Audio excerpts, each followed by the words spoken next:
찬송가 499장 찬양하겠습니다. 흑암에 사는 백성들을 보라.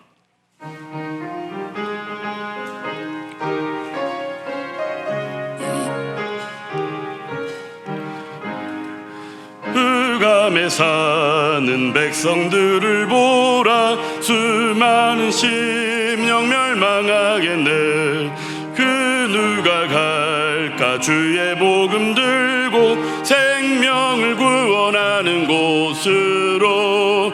큰 권세 주께 있으니, 큰 권세 주께 있으니, 너는 가서 주의 복음 전하라. 주가 너 항상 지키리라.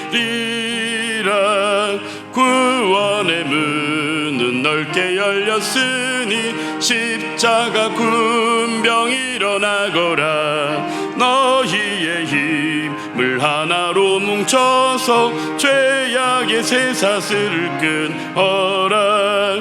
큰 권세 주께 있으니, 큰 권세 주께 있으니, 너는 가서 주의 복음 전하라. 주가 너 항상 지키리. 다 함께 일어서시겠습니다. 왜 너는 멸망길을 가려느냐? 주 음성 듣고 응답하여라. 널 구원하려 예수 죽었으니 생명의 참된 복음 전하라. 큰 권세 주께 있으니, 큰 권세 주께 있으니, 너는 가서 주의 복음 전하라. 주가 너 항상 지키리라. 온전한 만민 승리의 그날에 영광과 찬송 주께 드리네. 속죄함이 구원받았으니 기쁘게 할렐루야 부르세. 큰 권세 주께 있으니, 큰 권세 주께 있으니, 너는 가서 주의 복음 전하라. 주가 너 항상 지키. 4절입니다. 온전한 만민 승리의 그날에 영광과 찬송 주께 드리네. 속죄함이 구원받았으니 기쁘게 할렐루야 부르세. 큰 권세 주께 있으니, 큰 권세 주께 있으니, 너는 가서 주의 복음 전하라. 주가 너 항상 지키리라.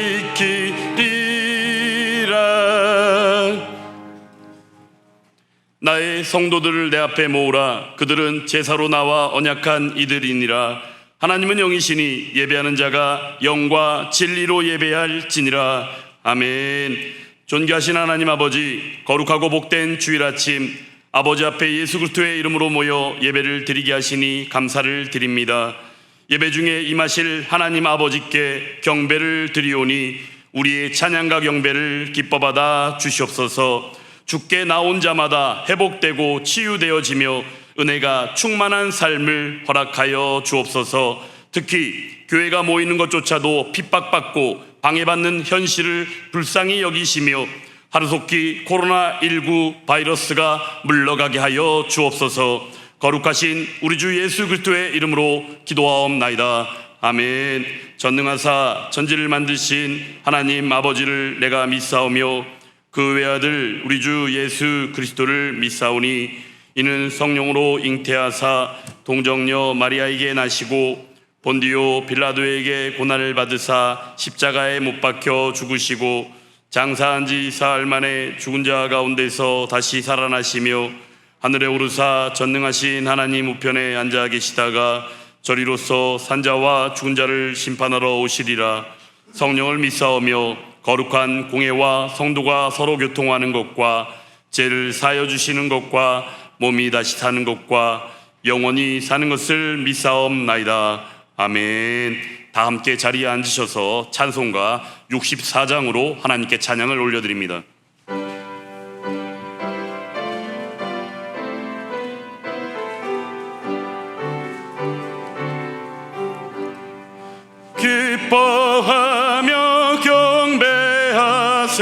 영광의 주 하나님, 주 앞에서 우리 마음 피어나는 꽃 같아 죄와 슬픔 사라지고 의심 구름 거치니 변함없는 기쁨의 주 밝은 빛을 주시네. 땅과 하늘 만물들이 주의 솜씨 빛내고 별과 천사 노랫소리 끊임없이 드높아 물과 숲과 산과 골짝 들판이나 바다나 모든 만물 주의 사랑 기뻐 찬양하여라. 우리 주는 사랑이요 복의 근원이시니 삶이 기쁜 샘이 되어 바다처럼 넘치네. 아버지의 사랑 안에 우리 모두 형제니 서로 사랑하게 도와주시옵소서. 새벽별의 노래 따라 힘찬 찬송 부르니 주의 사랑 불이 되어 한맘 되게 하시네. 노래하며 행진하여 싸움에서 이기고 승전가를 높이 불러 주께 영광 돌리세. 아멘. 사랑과 은혜와 자비가 풍성하신 아버지 하나님, 거룩한 주의 날 거룩한 주님의 몸된 전에 불러주셔서 영광과 은혜와 위로를 더하여 주심에 감사를 드립니다. 이 시간 주님의 택하신 백성들이 찬양과 기도와 경배로 예배드리오니 우리의 예배를 흠양하여 주시옵소서. 주님의 놀라운 은혜 가운데 우리 주 예수 그리스도의 이름으로 모인 무리들 머리 위에 성령의 기름 부으심을 통하여 하나 되게 하시며 간구하며 고백하는 주의 자녀들 위해 신령한 기쁨과 즐거움을 더하여 주시옵소서. 살아 역사하시는 아버지 하나님, 주님의 말씀을 사모하며 기름 부음을 위하여 기도하는 하늘이 공동체 위에 우리 주 예수 그리스도의 보배로운 피의 권능과 지혜와 계시의 영을 더하여 주시옵소서. 하나님 나라와 몸된 교회를 위하여 간구하는 사모의 마음으로 예배드리는 귀한 영혼들 위해 영적 눈을 열겨 주시옵고 부르심의 소망을 알게 하시며 십자가의 권세와 권능을 더하여 주시오며 위로부터의 참된 은혜와 평강이 차고 넘치게 하여 주시옵소서. 이 나라 이 민족을 사랑하시는 아버지 하나님, 전 세계를 휩쓸고 있는 코로나 바이러스가 하루빨리 종식되게 하옵시고 우리 주변의 재확산을 방지하기 위하여 사회적 거리두기란 관계당국의 지침에 따라 사람과의 관계가 악화되고 저희를 바라보는 시선들이 곱지 않지만 주님 앞에 마스크를 쓰고 예배를 드려야 하는 모습들이 참으로 안타까우나 오직 주님만이 우리의 소망이시며 치료자 되심을 우리는 믿습니다. 우리의 생명의 주인 되시는 주님께서 이 땅을 긍휼히 여기시어 이를 막아주시옵고 우리가 힘들고 어려울 때일수록 더욱 주님을 의지하며 믿음 위에 굳게 서는 저희들이 되게 하여 주시옵소서. 또한 이 나라 대통령을 비롯한 위정자들을 위해 기도드립니다. 국민의 소리에 귀를 기울이며 공의로서 판단하게 하시고 지역과 계층, 이념 간의 갈등을 없게 하시고 하회와 포용으로 서로를 존중하며 국민을 위해 봉사하고 섬기며 하나님을 경외하고 자기의 생각만을 앞세우지 말며 오로지 국민의 입장에서 국민을 두려워하는 마음가짐으로 나라를 이끌어가게 우리 주님 인도하여 주시옵소서. 사랑과 은혜가 충만하신 아버지 하나님, 이 시간 말씀을 선포하실 담임 목사님에게 주님께서 함께 하시어 하늘의 권세를 허락하사 선포하시는 그 말씀이 교회에서나 온라인으로 예배드리는 모든 성도들에게 주님을 만나며 말씀이 불이 되며 하나님의 세미한 음성을 경험하게 하시며 말씀이 치유가 되는 놀라운 역사가 아멘으로 화답하는 모든 심령들 위에 넘치게 하여 주시옵소서. 주님의 몸된 교회를 축복하여 주시며 갈급한 심령들에게 생수의 강이 넘치도록 인도하여 주시옵소서. 오늘도 예배를 위하여 헌신하는 교회 각 기관과 재직들과 섬기는 손길들을 기억하시고 섬기는 손길마다 주께서 예비하신 축복을 더하여 주시며 믿는 자의 권세가 넘치게 하여 주시옵소서. 오늘도 귀한 은혜와 영광으로 충만하여 주심에 감사드리며 주 예수만 깊이 생각하고 주 예수만 바라보는 한 우리 공동체가 되기를 간절히 원하오며 살아 역사하시는 예수 그리스도의 이름으로 감사하며 기도드립니다.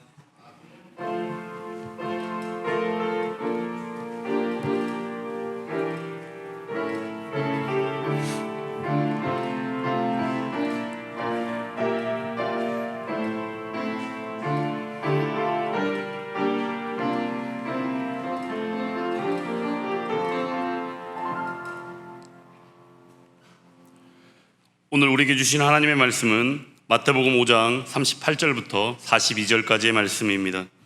신약성경 7페이지입니다. 마태복음 5장 38절부터 42절까지의 말씀입니다.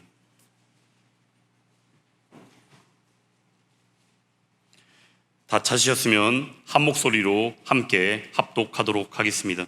마태복음 5장 38절부터 42절까지의 말씀입니다. 또 눈은 눈으로 이는 이로 갚으라 하였다는 것을 너희가 들었으나 나는 너희에게 이르노니 악한 자를 대적하지 말라. 누구든지 네 오른편 뺨을 치거든 왼편도 돌려대며 또 너를 고발하여 속옷을 가지고자 하는 자에게 겉옷까지도 가지게 하며 또 누구든지 너로 억지로 오리를 가게 하거든 그 사람과 심리를 동행하고 네게 구하는 자에게 주며 네게 꾸고자 하는 자에게 거절하지 말라. 아멘. 담임 목사님 나오셔서 하나님 말씀 증거해 주시겠습니다.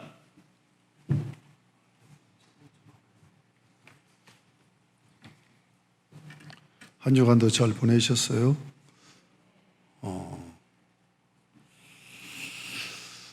걱정이 대단히 많습니다. 우리 사회 전반적으로 모든 공동체가 이렇게 가다가는 어떻게 될까 하는 생각도 되어지고 우리 교회에도 상당히 심각한 상황입니다. 지금 저희 교회가 보면은 3분의 1 이상이 숫자가 줄어들었어요.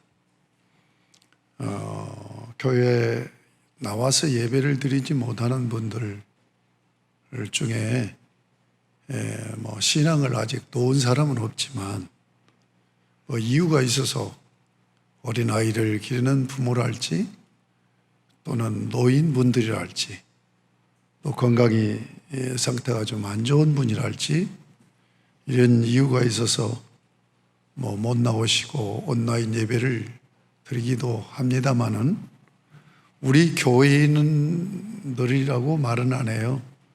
들리는 얘기를 들어보면 온라인 예배를 드리는데 예배로 드리질 않는다는 거예요. 그냥 설교만 듣고 끝나고 그건 예배가 아니죠. 그리고 심지어 팬티바람으로 예배 드린다고 앉아있고 이게 과연 예배냐, 온라인 예배가 이렇게 되어지고 있습니다. 그러니까 예배는 하나님 앞에 드림인데 드리는 예배자는 정말 준비된 예배자로 서야 되지 않아요? 그래서 구약의 제사를 드릴 때도 두 가지 조건이죠. 미리 준비하라는 것이고 흠이 없는 것으로 드리라는 것이고 과연 온라인 예배가 그것이 되어질 수 있는가? 지금 벌써 이제 2월 지나서 3월 달부터라고도 생각하면 벌써 4, 5개월 지났는데 한 번도 교회를 안 나오고 또 예배도 못 드리는 분이 과연 신앙을 지켜나갈 수 있을까? 이것이 계속돼서 올 한 해가 간다고 한다면 그분들이 과연 신앙생활을 유지하고 지켜나갈 수 있을까? 그리고 교회가 공적인 이 온라인 오프라인으로 예배만 드려가지고 성도들의 신앙이 관리가 되어질까 하는 그런 안타까움이 있어요. 저는 그 개혁적인 마인드를 가지고 있기 때문에 굉장히 진보적인 성향을 가지고 있어요, 이념적으로. 그런데 지금 이 좌파 정권에서 하는 걸 보면서 나도 모르게 자꾸 우측으로 가지는 거예요. 내가 이제는 이념적으로도 진보를 떠나서 보수 쪽으로 가질 수도 있겠구나 하는 생각을 가져요. 제가 얼마 전에 그 심야 토론에서 차별금지법, 동성애법 차별금지법을 찬성하는 두 사람, 반대하는 두 분은 우리 한국교회를 대표하는 목사님 한 분하고 변호사 한 분하고 나와서 집중적으로 토론하는데 그 목사님, 대표는 목사님은 별로 이렇게 토론해서 영향을 못 끼치더라고요. 그런데 이 금지법을 반대하는 변호사는 평신도 같은데 목사보다 더 나은 것 같아요. 그리고 법적으로 조문조문 얘기를 하는데 차별금지법이 굉장히 유연 요소가 많은 거예요. 그래서 그 법이 통과가 되면 그 법으로 교회를 옥죄이고 목사 설교까지도 체크할 수 있고 전도도 못하게 돼요. 과연 이 법이 통과돼야 되는가 하는 생각을 하게 되고, 또 제가 지난주에 유튜브를 통해서 들었는데 어느 분이 그 관계 당국에게 지금 교회에서 공적인 예배만 제하고 모든 것을 중단시킨 정 총리의 말 한마디로 그렇게 되어진 것에 대해서 조목조목 문의하는 것을 대답하는, 아마 유튜브에 들어가 보면 여러분 그게 다 나와 있을 거예요. 그 조목조목 대답하는데 어처구니 없는 것은 성가대 갖고 질문을 합니다. 성가대를 하지 말라는 얘기냐, 성가대 하라는 얘기요. 그러면서 연습을 못하게 하느냐, 연습은 하지 말고 성가대를 하라는 거예요. 연습 없이 어떻게 할 수 있느냐, 그건 나도 모르겠다는 식으로 그렇게 대답을 해요. 또 소모임을 얘기합니다. 그 소모임, 또 교회에서 식사하고 또 이런 부분에 대해서 질문을 아주 디테일하게 하는 거예요. 그러면 사적으로 모여서 식사하는 건 괜찮지 않느냐? 괜찮다는 거예요. 그러면 교회 이름으로 모여서 식사하는 건 문제가 되느냐? 이건 말이 안 되지 않느냐? 오히려 교인들이 모여서 식사를 한다면 더 관리를 잘할 텐데, 사적인 모임은 모여서 식사를 해도 괜찮고 교회는 교회 이름으로 모여서 식사를 하면 안 된다. 어느 정도까지 질문하고 얘기를 하냐면, 그러면 교회에 다니는 사람들이 사적으로 모여서는 식사해도 괜찮다는 거예요. 그런데 교회 이름으로 모여서는 안 된다는 거예요. 이건 상당히 심각한 종교 탄압이다 하는 생각을 하면서 지금 아마 이대로 밀고 정부에서 나간다면 교회에서 강력한 저항이 있지 않을까. 우리 총회에서 총회장도 거기에 대해서 성명서 냈고 여기저기서 이렇게 부글부글 하는 것 같아요. 어쨌든 이 정부 정책에 어느 일면은 우리가 국가의 한 시민으로서 시민의식을 갖고 정말 조심해야 되지 않을까. 심지어 그 질문에 그런 얘기가 있어요. 교회처럼 확실한 사람이 와서 예배를 드리고 전부 체크하고 그렇게 하지 않느냐. 그런데 다른 업소나 이런 데서는 정확하게 출입한 것이 체크가 되느냐. 왜 교회만 갖고 그러느냐. 그러면서 그 이태원에서 그 유흥업소에서 문제 생겼잖아요. 그러면 유흥업소에서 문제 생겼을 때 전국 유흥업소 전부 다 제재했냐? 교회, 지금 우리 한국교회가 8만 5천 교회입니다. 그런데 몇몇 교회에서 문제 생긴 거 가지고 전 교회로 확대하는 것이 형평성이 맞느냐 하는 이런 질문들, 이런 것들이 있었습니다. 여러분, 예배를 지키지 못하면 신앙 못 지킵니다. 그리고 제가 예배에 대한 설교를 따로 하려고 생각합니다만, 이스라엘 백성들은요, 성전 중심으로, 예배 중심으로 모인 게 이스라엘 백성들이에요. 그런데 이스라엘 백성들 중에는 본토에 사는 사람보다도 해외파 디아스포라가 훨씬 더 많아요, 인구가. 왜냐하면 엄청난 국난을 겪어서 다 끌려가가지고 그렇게 해외에서 사는 자들이에요. 그런데 이들은 1년에 3번 성전에 나와서 예배를 드리지 않으면 이스라엘 백성에서 빠져버려요. 명단 빼버리는 거예요. 그러니까 해외파들, 국내파들은 그렇다고 하지만 지금 몇천 년 전 얘기입니다. 그때 항공기가 발달되어 있습니까? 배가 되어 있습니까? 배가 제대로 되어 있습니까?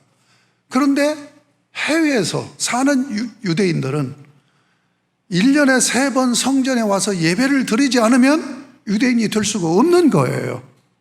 그러니까 철저하게 성전 중심으로, 예배 중심으로 서 있는 민족이 이스라엘 백성이에요. 하나님께서 이 세상을 지으시기 전에 창조 경륜을 가지셨어요. 창조 경륜은 성부, 성자, 성령 삼위일체 하나님의 은원하심이에요. 그 은원하심에 의해서 계획이 세워집니다. 이걸 작정이라고 그래요. 그러면 하나님의 경륜 가운데 세워진 본질적인 작정이 뭐냐? 자기를 섬기는 백성을 가진 나라를 세우는 거예요. 그 계획을 세워놓고 창조를 하신 거예요. 그러니까 하나님을 섬기는 백성이 뭡니까? 어떻게 하나님을 섬겨요? 예배로 섬기는 거죠. 그러므로 우리가 이러한 때 철저하게 예배 중심에 신앙생활을 여러분이 관리하지 않으면 여러분 스스로가 무너질 수밖에 없다는 것을 잊지 않으셨으면 좋겠다 하는 말씀을 드리면서, 계속 정부에서 강요를 하면 저희는, 제가 그런 생각을 하고 있어요. 어느 정도 참다가 우리 교회만이라도 모든 소그룹 모임 의도적으로 전부 해야 되겠다 하는 생각을 해요. 예. 그러니까 여러분들이 움츠려들지, 제가 말씀드리는 거 움츠려들지 말고 신앙생활을 하라는 얘기예요. 그러면 신앙생활을 움츠러들면 다른 생활을 하지 않습니까? 여러분 나가서 식사하지 않나요? 여러분 나가서 사람 만나지 않나요? 교회처럼 이렇게 철저하게 우리 부목사님 매주 토요일 되면 2시간 이상을 소독을 해요. 저도 어제 2시 정도 되면 빨리 집에 가라는 거예요. 다 쫓아내고 소독을 합니다. 그리고 철저하게 우리 지키고 있잖아요. 그리고 아직까지 지금 몇 개월 됐는데 앞으로는 자신할 수 없지만 한 번도 나온 분이 없잖아요. 그런데 왜 움츠려듭니까? 여러분, 이럴수록 더욱더 신앙을 지키고 하나님을 예배하는 하나님의 백성들이 되어야 될 줄로 믿습니다. 오늘 본문의 말씀입니다. 계속해서 새 언약의 율법 본론이 21절부터 42절까지라고 말씀드렸습니다. 네 번째 38절에서 42절, 여기 38절에 보면 또 눈은 눈으로 이는 이로 갚으라 하였다는 것을 너희가 들었으나, 이 말씀은 출애굽기, 레위기서, 신명기서에서 나와 있는 그 십계명을 적용하는 적용법 중에 보응법, 보복법, 이것을 동해 보복법이라는 이름, 라틴어로 되어 있는데 렉스 탈리오니스라고 합니다. 이건 탈리오법이다 이렇게 얘기합니다. 탈리오법. 보복을 어떻게 해야 되느냐는 말씀을 규정하고 있습니다. 자, 출애굽기서 21장 24절에 폭행에 관한 법률 중에서 보복법으로 다뤄지고 있어요.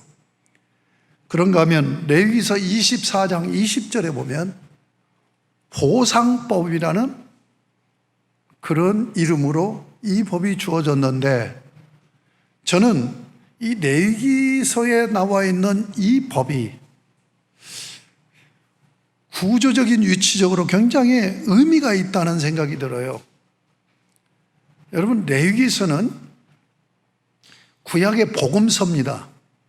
죄인이 어떻게 하나님 앞에 나갈 수 있느냐 하는 것이 제사법으로 다뤄져요. 그리고 하나님 앞에 나간 자는 하나님 앞에서 어떻게 사느냐 하는 것이 절기로 다뤄지고 있습니다. 레위기서는 19장이 중심이 돼서 양쪽 난리예요. 하나는 죄인이 어떻게 하나님 앞에 나갈 수 있느냐, 5가지 제사법. 그리고 하나님 앞에 나간 자들은, 구원받은 자들이죠. 죄사함 받은 자들, 하나님의 백성으로 회복된 자들은 어떻게 살아야 되느냐, 7가지 절기로 설명을 하고 있단 말이에요. 그러면 이 7가지 절기가 어디에 나오느냐? 레위기 23장이에요. 그러니까 구원받은 하나님의 백성들이 하나님 앞에서 어떻게 사느냐 하는 것을 레위기서 23장 절기를 통해서 설명하고 있단 말이에요. 그리고 24장으로 가요. 24장으로 가서 그 성막에, 성소에 들어가면 3가지가 있죠. 떡상이 있고 등대가 있고 그리고 분향단이 있습니다. 그리고 지성소로 들어가는 휘장으로 가려져 있어요. 그런데 레위기서 23장은 7절기를 얘기하고 있고 24장에 가서는 그 등잔 불을 하루도 꺼서는 안 된다. 계속 불을 감람유로 부어서 불을 밝혀야 된다 하는 말씀으로 시작돼서 떡상에 떡을 12덩이를 진설해 놔요. 12덩이는 이스라엘 12지파를 상징하고 있는 거죠. 그것에 대한 규례를 말씀해요. 그리고 나서 여호와 하나님의 이름을 모독하였을 때의 법을 쭉 말씀하십니다. 그리고 나서 거기에 덧붙여서 바로 이 보상법, 보응법, 동해보응법, 탈리오법을 얘기를 해요. 그리고 나서 25장에 가면 안식년과 희년으로 연결돼요. 그러니까 죄인이 구원받은 하나님의 백성으로서 하나님 앞에 나아가는 것이 23장. 그러면 하나님을 예배할 때 어떻게 해야 되느냐는 성소에 관한 문제를 24장에서 얘기하고, 하나님 앞에 설 때 하나님의 백성들이 하나님의 이름을 모욕하면 안 된다 하는 법 규정을 얘기하고, 그리고 25장에 가서는 바로 하나님 섬김이 어떻게 나타나느냐, 안식년, 희년, 안식년, 희년으로 확장돼서 전개되는 거예요. 이렇게 쭉 연결되어지는데 그 가운데에 전혀 맞지 않는 보상법, 보응법, 동해보응법이 바로 레위기서 24장 20절에 위치를 하고 있다는 얘기예요. 그 얘기는 하나님을 예배하는 하나님의 백성들이 이 악은 악으로, 눈은 눈으로, 악은 이는 이로 하는 이 보응법이 그렇게 신앙생활에 중요한 위치를 차지하고 있다고 하는 것을 지금 보여주고 있다 하는 얘기입니다. 그 다음에 신명기법. 이스라엘 백성들은 사실 신명기법으로 살지요. 그래서 신명기서를 신명기 법전이라고 그렇게 이해를 합니다. 19장 21절에서 또 언급을 합니다. 자, 그 말씀입니다. 자, 구약에 이렇게 3군데 성경에서 말씀하고 있는 말씀이 38절 얘기란 말이에요. 또 눈은 눈으로, 이는 이로 갚으러 하였다는 것을 너희가 들었으나, 39절, 나는 너희에게 이르노니 에고 대 레고 휘민. 그러나 나는 너에게 이르노니. 이것이 예수 그리스도께서 시내산에서 언약을 맺고 율법을 선포하신 여호와가 바로 나다 하는 용례라고 그랬죠. 자, 구약에서 시내산 율법을 선포하신 그 여호와의 권위로 얘기해요. 나는 너에게 이르노니 악한 자를 대적하지 말라. 악한 자를 대적하지 말라. 그러니까 보응법에 대해서 지금 새 언약의 율법은 뭐냐면 보응하지 말라는 얘기예요. 무슨 얘기인지 아시겠습니까? 구약에서는 보응을 하고 얘기됐는데 신약에서는 보응하지 말라는 얘기예요. 억울함을 당했으면 억울함을 당했다고 보복하지 말고 그대로 네가 그냥 당하고 말하라는 얘기예요. 받아들이라는 얘기예요. 그러니까 이 말씀은 구약의 율법과 정면 배치하는 거죠. 자, 악한 자를 대적하지 말라. 여기서 악한 자는 마귀가 아닙니다. 사탄이 아닙니다. 마귀나 사탄을 지칭한다고 할 때에는 어떻게 다르냐? 이 고유명사로 여겨서 여기에 정관사가 붙지를 않습니다. 그런데 여기는 정관사가 붙어 있어요. 그러니까 이걸 이제 학자들 간에는 악이다. 악이라는 상태를 얘기한다. 그런데 제가 볼 때는 악이라는 상태가 아니라 그 관계를 하면서 이제 나를 위해하는 자를 악한 자 또는 원수라고 표현을 하고 있죠. 이 악한 자란 말이 그 말입니다. 악한 자를 대적하지 말라. 여기 대적하다는 말이 안티스테나이라는 단어를 쓰고 있어요. 안티는 대항한다, 맞선다는 얘기예요. 그 다음에 히스테미, 이 단어는 뭐냐? 선다. 그러니까 대항하여 선다는 얘기예요. 일어선다, 대항한다. 그러니까 마주 서서 대항한다. 이게 대적한다는 말이에요. 그러니까 맞서서 대적하지 말라 이거예요. 그러니까 내가 억울함을 당했단 말이에요. 내가 상해를 당했단 말이에요. 내가 유해를 입었단 말이에요. 그런데 구약 성경은 뭐냐? 네가 전혀 감정 섞이지 않고 네가 받은 만큼만 보복해라.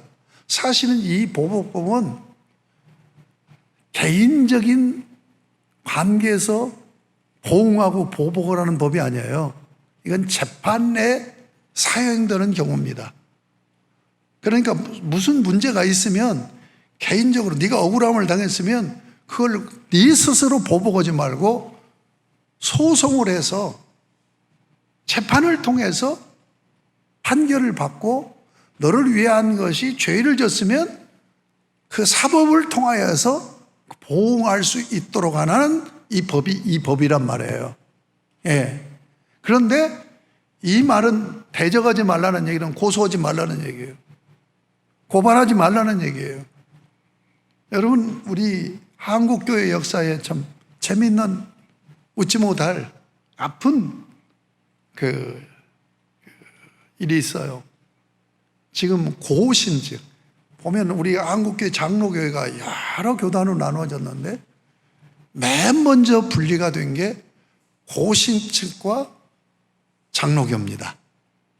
그러니까 장로교와 고신측이 나눠진대요. 고신측은 한상동 목사님이라는 이 목사님을 주축으로 해서 세워져 있고 부산에 중심이 되어 있죠. 이 고신측이 어떻게 해서 고신측이 생겼냐면 신사참배를 일제시대 때 신사참배를 했어요. 그런데 신사참배를 반대하면서 주기철 목사님을 비롯해서 많은 목사님과 성도들이 순교를 했어요. 그러니까 일본 천황을 상징하는 거기에 고개 숙여서 묵념하는 거예요. 사실 엄격하게 얘기하면 우리 초상집에 가서 그 차려놓은 그걸 뭐라고 그러죠? 거기서 묵념하는 것은 옛날 신사참배하는 거와 똑같습니다. 그래서 그거 반대한다는 것 때문에 주기철 목사님을 비롯하여서 많은 분들이 순교를 당했어요. 그런데 일본 총독부에서 이 교단을 얼마나 옥죄었는지, 이 옥죄도 안 되는 거예요. 순교를 해도 굽히질 않는 거예요. 그러니까 목사들 중에서 그 신사참배를 하고라도 자기를 보호해야 되겠다는 그런 신앙이 약한, 그러니까 뭐 어용이라는 표현을 쓰는데, 그런 목회자들 중심으로 총회를 구성하게 만든 거예요. 압력을 해가지고. 그래서 그 총회에서 신사참배를 가결을, 신사참배 할 수 있다, 이건 우상숭배가 아니다, 가결을 해버린 거예요. 그러고 나서 얼마 지나서 해방이 됐습니다. 해방이 됐는데 신사참배를 가결한 총회와 목사들이 회개를 했어요. 우리가 그때 가결한 거 잘못했고 신사참배한 거 잘못했다. 그런데 한상동 목사를 비롯해서 순교자 후예들, 이들이 저들과는 신사참배를 했던 저들과는 같이 할 수 없다 해가지고 분열된 게 고신측이에요. 그러니까 고신측이 장로교에서 좀 신앙생활을 더 잘하려고 하는 그런, 어떻게 보면 교단이라고 볼 수 있죠. 그런데 그런 교단이기 때문에 문제가 생긴 거예요. 무슨 문제가 생겼느냐면, 여러분 그 고린도전서 6장에 보면 송사, 세상 법정에 고소하지 말라는 말씀이 있어요. 그런데 고소를 한 거예요. 어느 교회에서 고소사건이 일어난 거예요. 그래서 이것이 총회적으로 문제가 돼서 총회에서 과연 교회나 우리 그리스도인들이 세상 법정에 신앙적인 문제를 갖고 고소할 수 있느냐 하는 것 갖고 갑론을박 경론이 일어난 거예요. 그래서 결국은 우리 같이 못하겠다 해가지고 고신측의 교단이 나눠졌어요. 그래서 교단 이름이 뭐가 된 줄 알아요? 고신측 고소파, 고신측 반고소파. 이 반고소파는 이제 서건태 목사를 중심으로 해가지고 여의도에 있는 경향교회 이분을 중심으로 해서 그러니까 고소파 반고소파, 고소를 해야 되느냐 말아야 되느냐 하는 문제를 갖고 교단이 나눠져서 교단 이름이 고소파 반고소파라는 이름이 붙어 있다고 하는 이 웃지 못할 우리 한국교회의 아픔이에요. 오늘 말씀합니다. 여기 39절에 악한 자를 대적하지 말라는 얘기는, 자, 이는 이로 눈은 눈으로, 이 보복법이 개인적으로 보복하라는 그 라인을 정해준 법이 아니라고 그랬죠. 내가 억울함을 당했으면 내가 스스로 그 상대, 나를 위해한 자에게 보복을 하면 문제가 생겨요. 하나는 뭐냐면 반드시 감정 개입이 됩니다.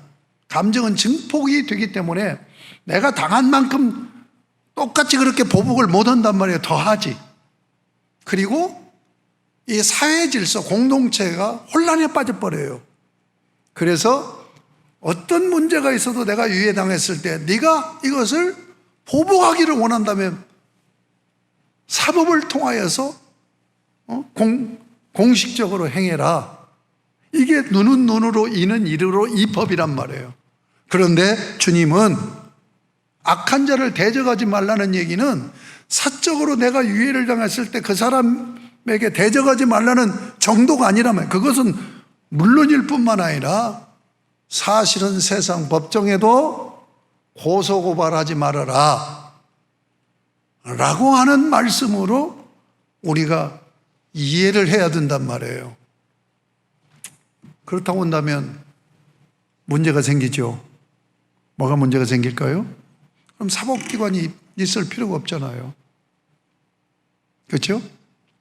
근데 하나님 나라가, 예수님이 재림해서 하나님 나라가 종말에 완성이 돼서 이루어지면 사법기관이 필요 없습니다.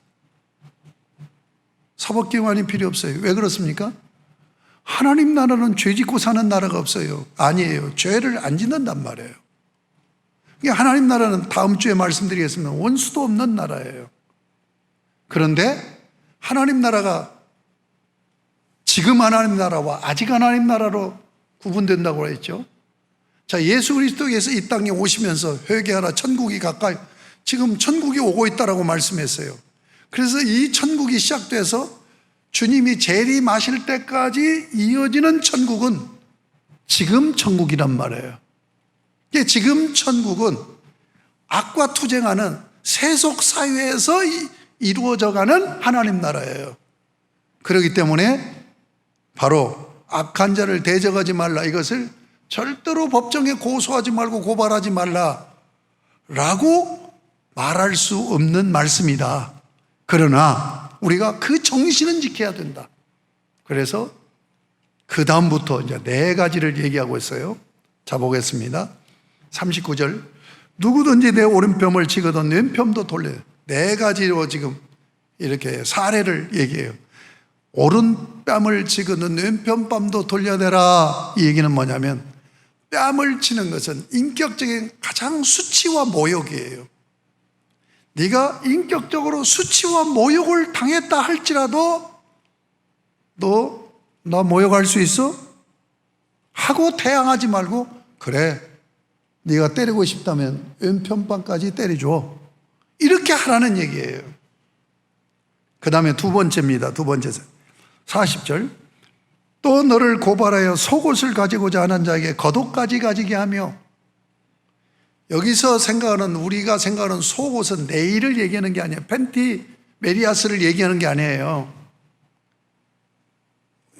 쉽게 얘기하면 겨울에 우리가 양복을 입잖아요. 이게 속옷입니다. 그리고 거기다가 뭡니까? 오발을 걸치잖아요. 이게 외투란 말이에요. 그러니까 속옷과 겉옷을 이렇게 이해하면 됩니다. 그런데 그 당시에 겉옷은 뭐냐면 그냥 옷의 기능만 하는 게 아니에요. 침구 기능까지 하는 거예요. 그래서 옷을 입고 있다가 저녁이 되면 굉장히, 낮에는 뜨겁고 밤에는 기온이 떨어지니까 그 외투를 덮고 자는 거예요. 그런데 굉장히 뭡니까? 사회가 어려운 사회였잖아요. 지금같이 잘 사는 사회가 아니에요. 굉장히 어려운 사회예요. 특히 유대 나라는, 지금은 뭐 이스라엘이 엄청나게 잘 사는 나라가 됐지만 그 당시는 사막으로 이어지는 땅 아닙니까? 그러니까 사실은 농작물로 먹고 살고 모든 경제가 돌아가는 그런 농경 문화에서 이스라엘 땅에서 사는 백성들은 굉장히 극빈자들이에요. 그런데 여기서 또 너를 고발하여 속옷을 가지고 난 자에게 겉옷까지도 가지게 하며, 옷을 훔쳐가는 거예요. 뺏어가는 거예요. 너무 힘들으니까. 여기서 나오는 것은, 40절에 주목할 것은 고발이라는 말이 나와요. 저것이 내 겉옷 훔쳐갔어요, 이렇게 고발을 하는 경우를 얘기한다. 그러면은 나 훔쳐가지 않았습니다 하고 대항해서 법정으로 다투고 싸우지 말고 겉옷까지 넘겨줘라, 이렇게 지금 주님이 말씀하고 있어요. 3번째입니다. 3번째 41절, 또 누구든지 너로 억지로 오리를 가게 하거든 그 사람과 심리를 동행하고. 자, 이 얘기 무슨 얘기일까요? 왜 오리를 가자고 하면 심리를 동행하는 이 사례를 얘기할까요? 이건 공권력입니다. 공권력. 이건 바로 뭐냐면, 힘 있는 공권력이 무슨 큰 일을 이루기 위해서 돈이 없으니까 그냥 사람들, 백성들을 붙들어다가, 노동력이 있는 사람은 붙들어다가 동원을 시켜갖고 부역을 시키는 거예요. 예. 그런 공권력의 부역이 부당함에도 불구하고 너 여기서 여기까지 동원돼서 일해야 돼 하면은 배로하라는 얘기예요. 이 3번째 사례입니다. 그러니까 심한 모욕을 당했을 때, 그리고 고발을 당했을 때, 공권력에 의해서 유린을 당할 때, 그럴 때 절대로 보복하는 보복법을 가지고 대항하지 말아라. 그대로 당해라는 얘기예요. 그리고 네 번째 사례는 조금 성격이 다릅니다. 42절 보겠습니다. 내게 구하는 자에게 주며 내게 구고자 하는 자에게 거절하지 말라.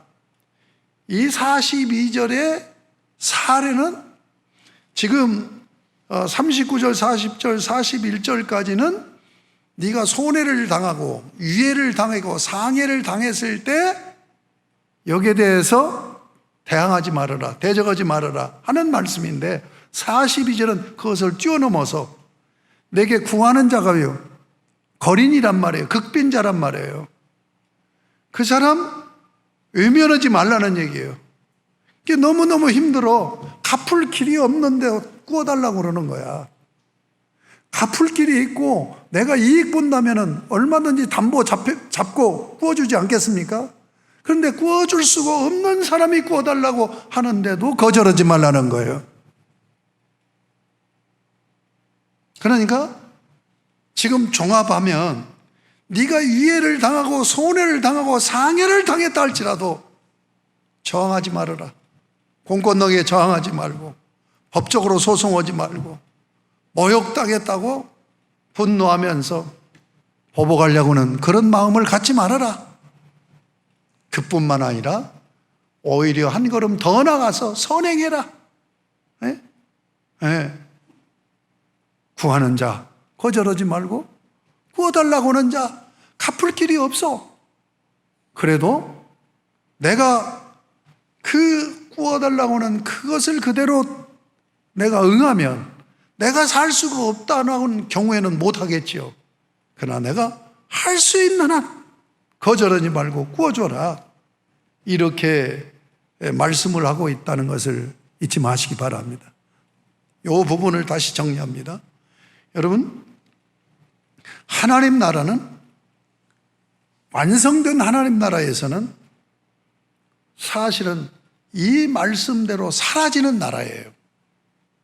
그러나 지금 하나님 나라는 이 말씀대로 사라지지 못해요. 왜 그렇습니까?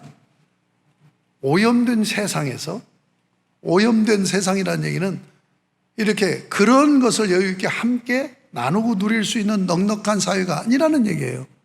그런 가운데서 뭐예요? 타락한 본성을 가지고 있어요. 그렇기 때문에 우리가 이 말씀대로 살 수는 없어요.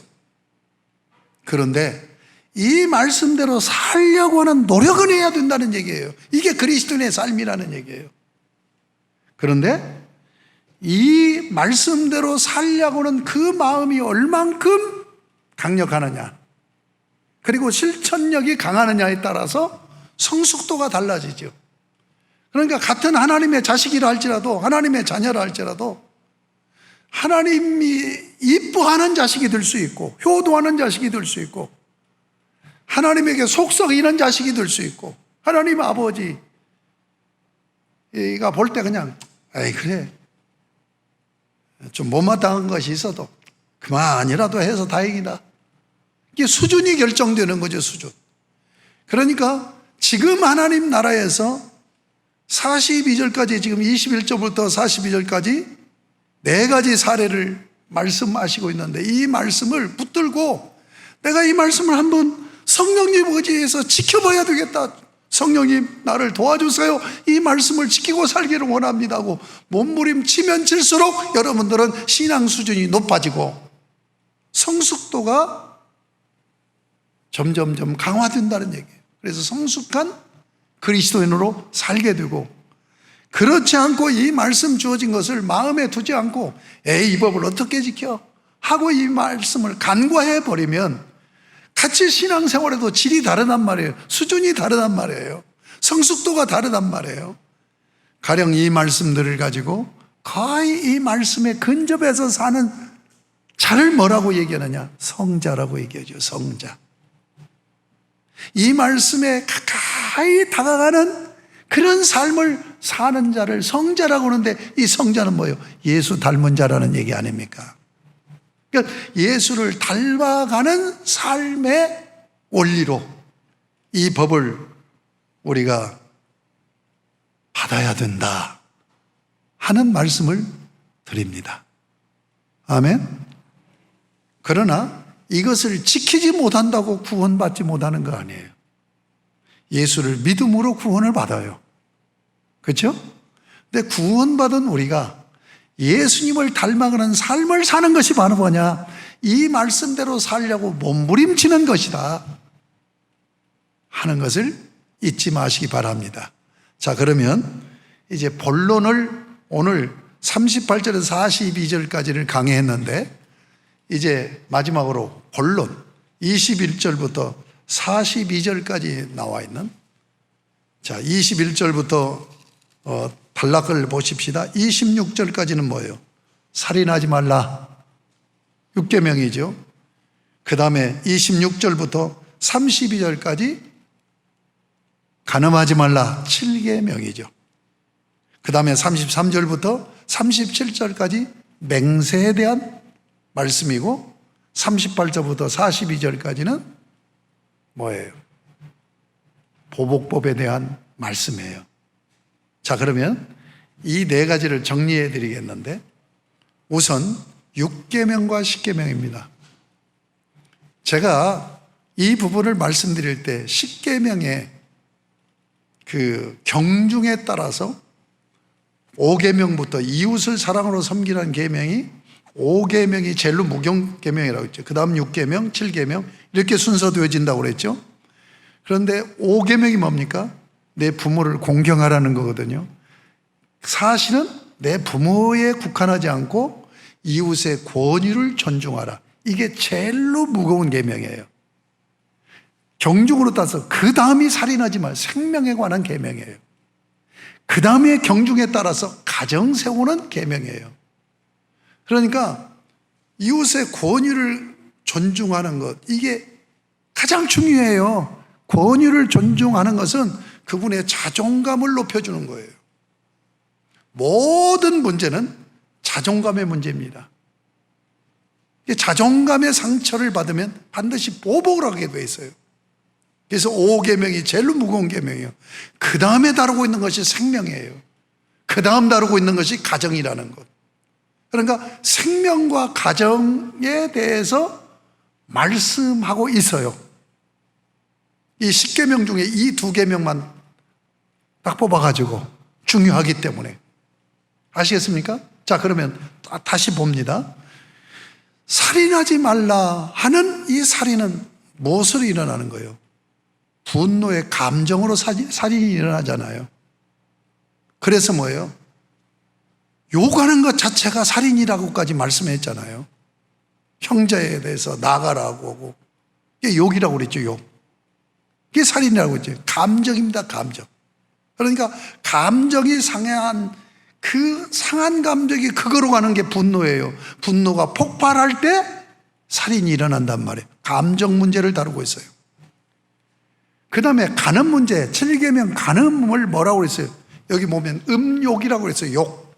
욕구, 욕심이란 말이에요. 욕심. 그러니까 감정과 욕심의 문제를 다루고 있는 거예요. 아시겠습니까? 6계명은 감정에 의해서, 그리고 음욕이라는 성적인 욕구, 이게 뭐예요? 욕심에서 나오는 거라는 얘기예요. 그러니까 6계명, 7계명은 상한 감정의 분노의 감정과 그 다음에 욕심으로 일어나는 죄악을 지금 규정하고 있는 계명이라는 얘기예요. 그 다음에 시민법으로 2가지, 맹세하는 거예요. 그리고 보복하는 거예요. 잘 정리해 봅시다. 지금 헛맹세하지 말라는 얘기는 무슨 얘기입니까? 너 헛맹세해서 남을 손에 끼치지 말고 유해를 주지 말아라 하는 법입니다. 그 다음에 보응법은 뭐예요? 그러니까 맹세법은 남에게 유해를 주는 것을 금지하는 법이죠. 그런데 보복법은 뭐예요? 내가 유해를 받았을 때에 보응하는 법이란 말이에요. 그러니까 내가 유해를 주는 것은 헛맹세고, 내가 유예를 받았을 때의 처신은 보복법으로 다루고 있단 말이에요. 그러니까 이 시민법에 시민사회에서 여러 가지 법들이 있는데 이 법이 그렇게 중요하기 때문에 이 두 법을 지금 주님은 딱 드러내서 말씀하는 거예요. 그렇지 않습니까? 우리 모든 관계가 내가 유예라든지 내가 유예를 받든지 둘 중에 하나 아니겠습니까? 그러니까 이 중심이 되는 시민법 이 두 가지를 들어서 우리에게 말씀하고 있다. 이해가 되십니까? 이해가 되시죠? 자, 그러면 헌맹세는 뭐 때문에 일어나는가? 욕심 때문에 일어난다면 욕심 때문에. 예. 보복법은 정신이 뭐예요? 네 감정을 섞어서 보복해서는 안 된다. 감정의 문제를 다루고 있어요. 지금 제가 하는 말씀을 잘 알아듣습니까? 자, 6계명, 7계명. 6계명은 뭐라고요? 감정이란 말이에요. 7계명은 욕심이란 말이에요. 그리고 맹세법은 뭐예요? 욕심 때문에 그런단 말이에요. 헌맹세를 한단 말이에요. 그리고 보복법은 감정이란 말이에요. 그러니까 이 네 가지 사례가 전부 뭐예요? 감정과 욕심, 욕심과 감정으로 이루어졌단 말이에요. 그러면 우리가 이렇게 범죄하게 되는 원인이 뭐예요? 이 두 가지란 말이에요. 감정과 상한 감정과 욕심이란 말이에요. 그러면 이 상한 감정과 욕심이 이것이 이제 죄의 뿌리가 되는 죄입니다. 이 죄악이 어디서 나타나요? 창세기 3장에서 나타난다는 얘기예요. 선악과를 마귀가 따먹게 하면서 먼저 뭐랬냐? 감정을 왜곡시켜버려요. 그래서 부정적인 감정으로 바꿔버립니다. 자, 하나님의 형상으로 지으셨어요. 그리고 하나님께서 형상으로 지은 것은 하나님과 마주보고 살게 하는 거라고 그랬죠. 이걸 코람데오라고 그래요. 그래서 우리 장로교회에서 가장 중요한 핵심 키워드가 뭐냐? 코람데오, 신전의식, 하나님 앞에서예요. 하나님 앞에서 살도록 우리를 하나님을 닮은 자로 지어놓은 거예요. 그러면 하나님 앞에서 사는 것이 신앙적인 표현으로 두 가지로 나타나요. 성경에 하나는 예배, 하나님 앞에 사는 게 뭐냐? 예배. 하나는 또 뭐예요? 하나님 앞에 사는 것이 하나님과 동행하는 삶이에요. 이렇게 하나님의 형상으로 지어놓은 거예요.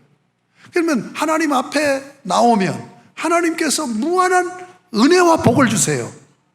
그리고 하나님의 거룩한 뜻을 우리의 마음에 소원으로 담아주세요. 그래서 하나님을 마주보면서 하나님의 은혜와 복을 받고 하나님의 소원을, 하나님의 그 뜻을 내 마음에 소원으로 담고 살아감으로 하나님의 백성으로 살고 하나님 나라를 이루어가는 거예요. 그런데 마귀가 타락을 시키면서 어떻게 했느냐? 하나님과 마주 보지 못하도록, 하나님으로부터 은혜와 복을 받지 못하고 하나님의 뜻을 소원으로 받지 못하도록 차단하는 방식은 뭐예요? 하나님에게 등을 돌리게 만드는 거죠. 그러니까 죄를 짓기 전에 아담과 하와는 어떤 마음일까요? 하나님에 대해서 하나님의 은혜와 복을 주시고 하나님이 나의 삶의 원동력, 에너지를 부어주신단 말이에요. 소원이 있어야, 이게 소원이 패션이잖아요. 열정이 생겨서 우리가 살아가지 않습니까?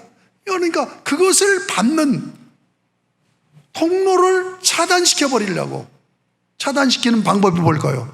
하나님에 대해서 감정 상하게 만들어 버리면 되죠. 여러분 한번 생각해 보세요. 예? 마주보고 서로 사랑을 나누다가도 감정 상해버리면 부부간에도 말도 안 하고 돌아서 버리잖아요. 등 돌리고 자잖아요. 그렇지 않습니까?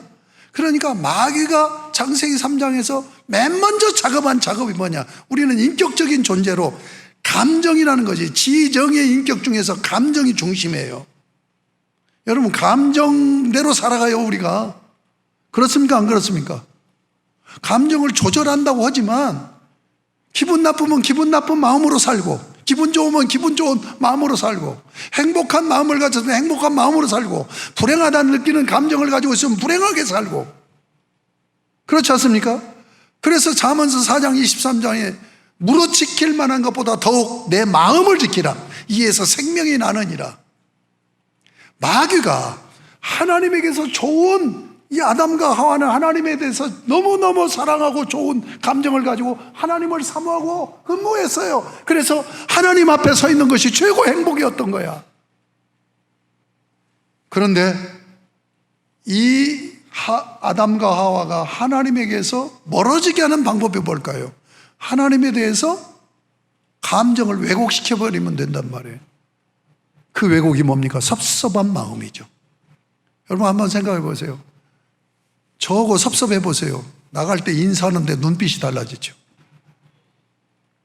저는요, 나가면서 인사할 때 그거 느껴요. 아, 저분이 뭔가 좀 그렇구나. 그럴 때는 나를 싹 피해 나가고 안 쳐다보려고 그래. 근데 나하고 관계가 좋으면은 그냥 반가워서 어쩔 줄 모른단 말이에요. 그래요, 안 그래요? 맞지요? 여러분 잊지 마세요. 이게 창세기 3장에서 우리를 결국은 하나님도 못 섬기고 이웃과의 관계도 나쁘고 틀어지게 만드는 첫 번째가 뭐냐? 감정을 왜곡시켜버린 거란 말이에요. 두 번째는 뭡니까? 하나님으로부터 소원을 받아야 된단 말이에요. 하나님의 뜻을. 그래야 하나님의 사람으로 살 거 아닙니까? 그래야 하나님 나라를 이루어 나갈 거 아닙니까? 그런데 그 뜻을 못 받게 하나님에게서 등을 돌려버리게 만든단 말이에요. 그러니까 하나님을 마주 봐야 되는데 등을 돌리니까 무엇이 보여요? 세상이 보이는 거예요. 그런데 우리는 패션, 소원이 없이는 살 수가 없는 거예요. 에너지가 분출이 돼야 되니까. 그러면은 하나님의 뜻을 받지 못하니까 다른 것을 통해서 뜻을 받는 거예요. 세상으로부터 받는 게 뭐냐? 왜곡된 소원, 이게 욕심이란 말이에요.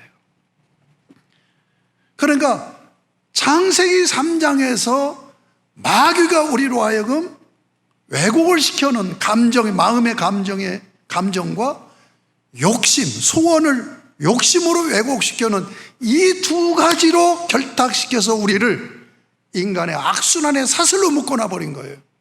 그래서 여기서 벗어나지 못하도록. 그러니까 예수 믿고 구원을 받았는데 주여 하고 하나님 앞에 예배를 드리는데도 성화의 삶이 안 되는 거예요. 거룩한 삶이 안 되는 거예요. 이 두 가지에 묶여 있기 때문에. 아시겠습니까? 이 두 가지 문제 때문에 생기는 죄를 규정하고 있는 법이 오늘 새 언약의 율법의 21절부터 42절까지.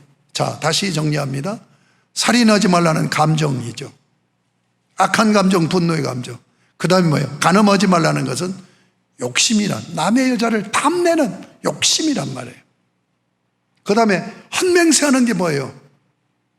자기 욕심 때문에 그런단 말이에요. 보응하는 건 뭐예요? 감정 때문에 그런 거예요. 감정 때문에. 이해가 되셨습니까? 이제 말씀을 맺습니다.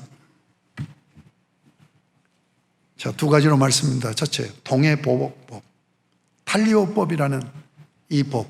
눈은 눈으로, 이는 이로. 이 법이 뭐냐? 이 법의 정신 속에 하나님의 의가 들어있어요. 하나님의 의가 들어있어요.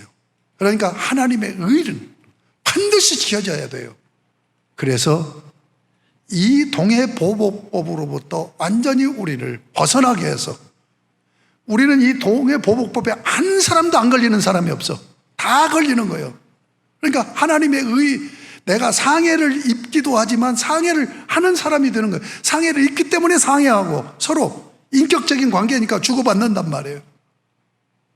자, 하나님의 의는 반드시 지켜져야 돼요. 그러니까 눈은 눈으로, 이는 이로라는 속에 담겨있는 하나님의 의는 반드시 지켜져야 돼요. 그것을 지키기 위해서 예수 그리스도께서 오셨어요. 그래서 십자가의 죽으심으로 바로 그 의를 이루셨다. 이것을 신학자 안셀무스가 얘기한 만족설이라는 얘기예요. 하나님의 의를 예수 그리스도가 십자가에서 이루심으로 하나님 아버지가 만족하시면서, 만족하셨기 때문에 우리가 사함을 받은 거예요. 할렐루야. 그래서 그 말씀을 말씀하고 있는 갈라디아서 4장 4절에서 6절까지를 빨리 말씀드리겠습니다. 때가 참에 하나님이 그 아들을 보내사 여자에게 나게 하시고, 같이 읽읍시다. 시작. 율법 아래에 나게 하신 것은 율법 아래에 있는 자들을 속량하시고, 이것은 뭐예요? 의라는 죄값을 해결하셨다. 엑사고라죠. 하나님의 의를 만족시켰다는 종량. 같이 읽겠습니다. 시작. 우리로 아들의 명분을 얻게 하려 하십니다. 여기 얻는다는 얘기는 되찾는다는 얘기. 원래 하나님의 자식이었는데 죄로 인하여서 하나님에게서 떠나 있는 자들을 다시 되찾아왔다는 얘기예요. 그 다음 읽겠습니다. 너희가 아들이므로 하나님이 그 아들의 영을 우리 마음 가운데 보내서 아빠 아버지라 부르게, 하나님을 아빠라고 하는 친자식으로 우리를 세우셨다는 얘기입니다. 아멘. 이 보복법을 주님께서 이루신 거예요. 자, 두 번째로 성령의 열매를 맺어 성숙한 그리스도인은 상한 감정에서 또는 욕심에서 벗어날 수 있게 되어집니다. 갈라디아서 5장 24절을 읽습니다. 여러분, 지금 갈라디아 성경 전체를 제가 요약한 거예요. 4장 4절에서 6, 7절까지가 핵심적인 거, 우리를 구속하신 하나님의 아들이 된 자유자가 되었다는 얘기예요. 5장 24절은 삶의 자유를 얘기합니다. 같이 읽겠습니다. 시작. 그리스도 예수의 사람들은 육체와 함께 그 정욕과 탐심을 십자가에 못 박았느니라. 성령을 쫓아서 성령의 열매를 맺으면 이런 선을 하는데, 정욕과 탐심이라고 돼 있어요. 그런데 이 번역은 잘못 번역한 거예요. 지금 우리 성경은 번역하기 전에는 뭐라고 그랬냐면 그 정과 욕심을 십자가에 못 박았느냐. 정, 파데마라고 하는 감정을 얘기하는 거예요. 그 다음에 정과 욕심, 에피두미아라는 단어예요. 욕심입니다. 그러니까 감정과 욕심을 성령을 쫓아서 살아야 이것을 정복할 수 있다 하는 것을 잊지 마시고, 예수 그리스도로 나를 온전히 구원하시고 하나님의 의, 내가 의를 깨버린 것을 해결해 주신 예수 그리스도, 그분의 영인 성령님을 쫓아서 성령의 열매를 맺음으로 참으로 그리스도 예수의 사람들은 그 육체와 함께 그 감정과 욕심을 십자가에 못 박았느니라 선언할 수 있는 복된 여러분이 다 되실 수 있기를 주님의 이름으로 축복합니다. 아멘. 하나님 아버지 감사합니다. 오늘까지 해서 4주간 동안을 통하여 새 언약의 율법 본론의 말씀, 살인하지 말라 6계명, 간음하지 말라 7계명, 헛맹세하지 말아라, 그리고 보복하지 말아라 하는 시민법들을 주님께서 이 중요한 법들을 드러내셔서 본질적으로 죄짓게 하는 상한 감정과 왜곡된 소원인 욕심에 붙들려 있는 저희들의 삶을 보여주시고 이 삶에서 벗어나게 하시기 위해서 먼저 우리를 십자가로 구원하시고 성령을 쫓아 삶으로 거룩한 성화의 삶을 통하여서 주님을 닮아가고 성자의 길을 갈 수 있도록 오늘 또 말씀을 통하여서 저에게 은혜를 주신 것 감사합니다. 그렇게 살게 하여 주시옵소서. 성령을 쫓아서 참된 삶의 자유까지 선언하는 그리스도인의 모습으로 서게 하여 주시옵소서. 예수님의 이름으로 기도드립니다. 아멘. 찬송 89장 찬송 부르겠습니다.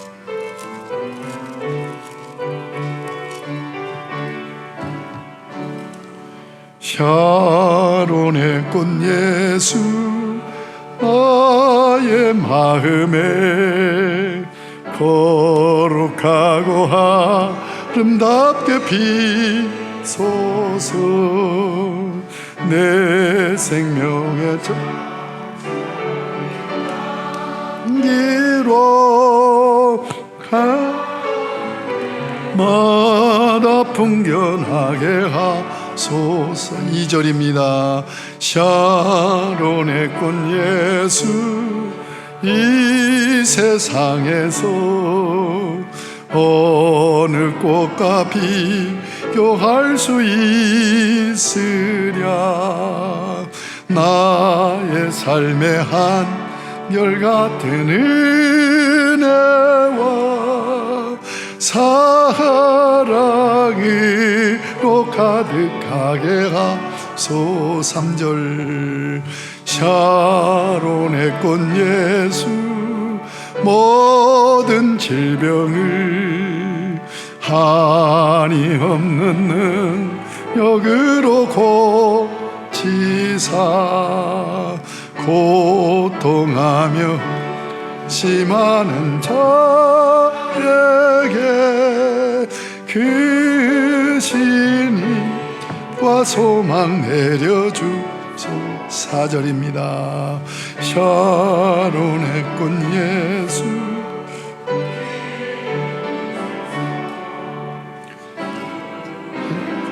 이 땅 위에 가득해 나 만민 주님 앞에 엎드려 경배하며 영광 돌릴 때까지 예수 샤론의 꽃 나의 맘의 사랑으로 비소서. 하나님 아버지 감사합니다.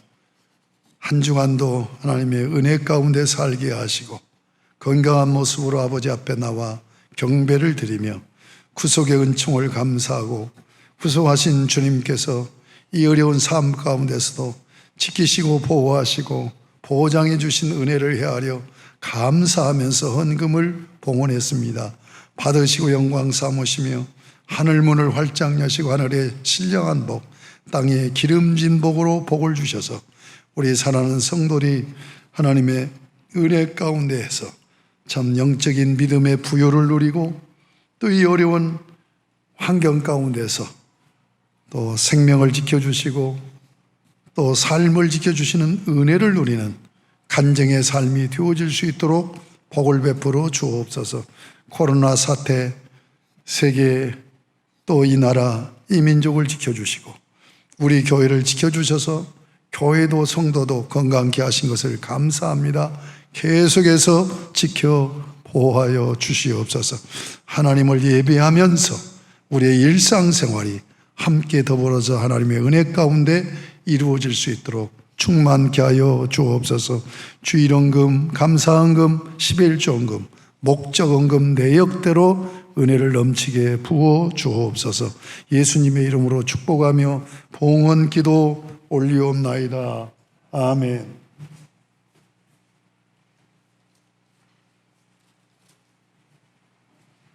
교회 소식은 동일하게 그렇게 여러분들이 잘 해오시는데 앞으로도 잘 해주시기를 바랍니다. 우리 다 같이 잘해서 기립하셔서 635장 부르면서 주의 나라를 세우는 비전을 다시 새롭게 하실 수 있기를 바랍니다.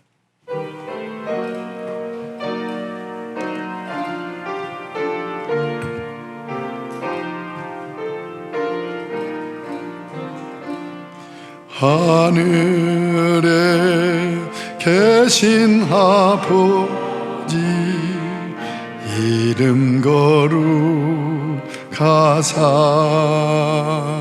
주님 나라 임하시고 뜻이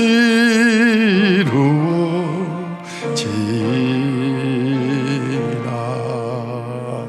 일용할 양식 주시고 우리들의 큰 죄 다 용서하옵시고 또 시험에 들게 마시고 악에서 구원하소서. 대개 주의 나라 주의 권세 주의 영광 영원히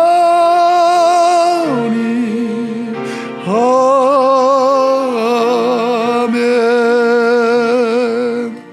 우리 주 예수 그리스도의 십자가 구속의 은혜와 하나님 아버지의 사랑하심과 성령님의 교통하심이 찬미의 제사로 영광을 돌리며 이전을 나서 가정과 사회를 향하여 나가는 심령과 발걸음 위에 저들의 가정, 저들의 산업, 저들의 모든 범사 관계 위에 이제로부터 영원토록 항상 함께 계실지어다. 아멘.